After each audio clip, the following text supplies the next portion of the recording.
बहुत धन्यवाद धर्मेंद्र जी। आपकी बैकग्राउंड को जानने की मेरी बहुत क्यूरियोसिटी है। जब से मैंने सुना आपके बारे में कि भाई आपने बैंक की नौकरी छोड़ के आप डायरेक्ट सेलिंग में आए, तो थोड़ी सी उसकी बैकग्राउंड में जानना चाहता हूँ सर। मैं अपने बारे में बताऊं कि मैं बिहार से बिलोंग करता हूं। गया डिस्ट्रिक्ट हमारा जन्म स्थान है।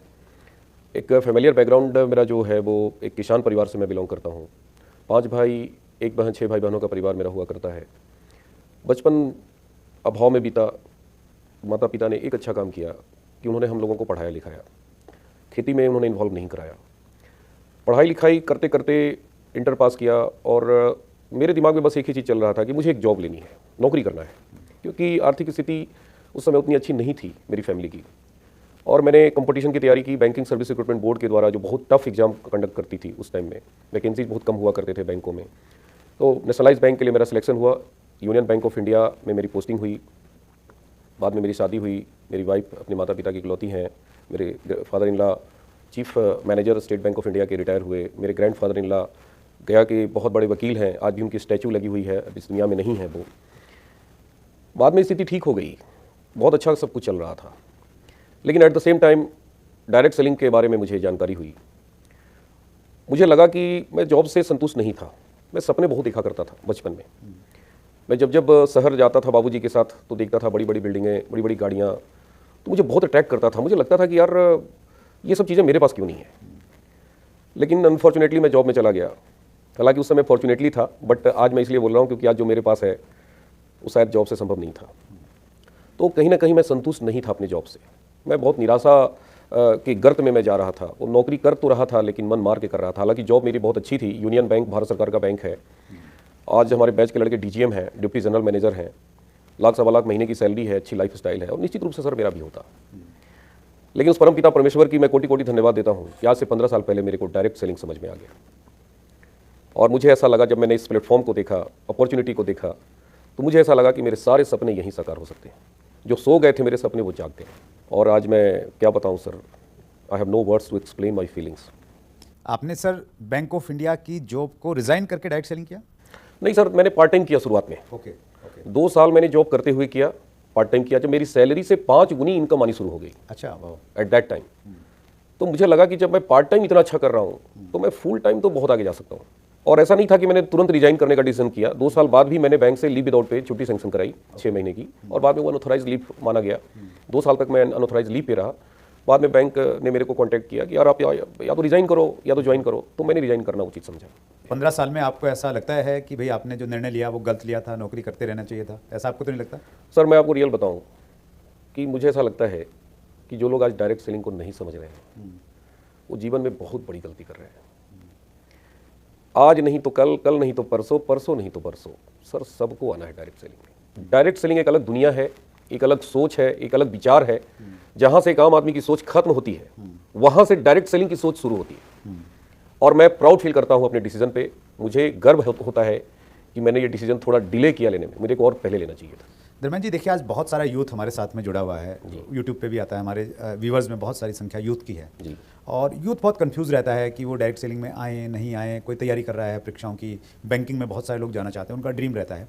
तो उनको आपका क्या संदेश है? नहीं देखिए सर, क्या है कि धारणाओं के आधार पे हमारे जो यूथ है आज वो भी अपना डिसीजन नहीं ले पाता है, अपनी अंतरात्मा की आवाज़ को नहीं सुन पाता है। मैं तो यही सलाह दूंगा जो हमारा यूथ है कि आप पढ़ाई करो। मैं एजुकेशन का बिल्कुल ही पक्षधर हूँ, विरोधी नहीं हूँ। लेकिन हमारे हिंदुस्तान में जो एजुकेशन का एक मोटिव है कि वो नौकरी करना, वो गलत है। आप एजुकेशन लीजिए, लेकिन ये सोच करके एजुकेशन मत लीजिए कि हमारा बच्चा बड़ा होकर के, या जो हमारे यूथ हैं वो एजुकेशन लेकर नौकरी करें। नौकरी ही क्यों भाई, जॉब अपॉर्चुनिटी दिन दुनी रात चौगनी खत्म हो रही है, बढ़ नहीं रही है, खत्म हो रही है।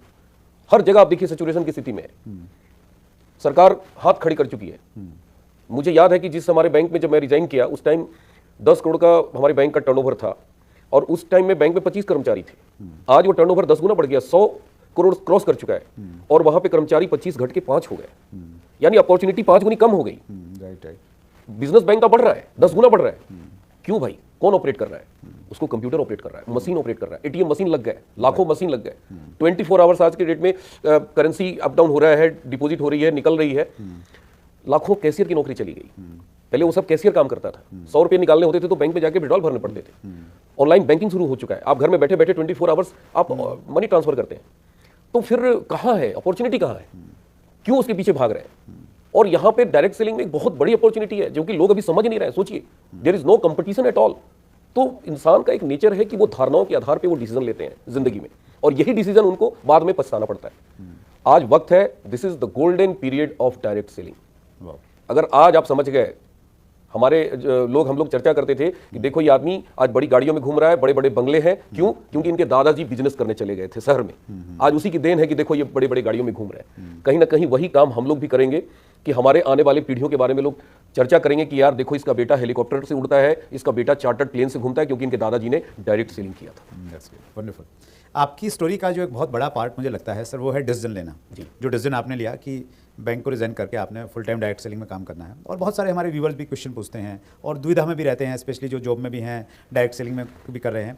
जब एक आदमी ने ये डिसीजन लेना है, स्पेशली देखिए जो नहीं कर रहा उसके लिए तो डायरेक्ट सेलिंग अपॉर्चुनिटी है ही, डेफिनेटली। जो पहले से काम कर रहा है, एक जॉब में है, एक अच्छी जॉब में है, जैसे आप जॉब में थे, तो वहाँ पे अगर उसे डायरेक्ट सेलिंग फुल टाइम करने का डिसीजन लेना है तो किन चीज़ों को चेक करना चाहिए, क्या पैरामीटर्स हैं?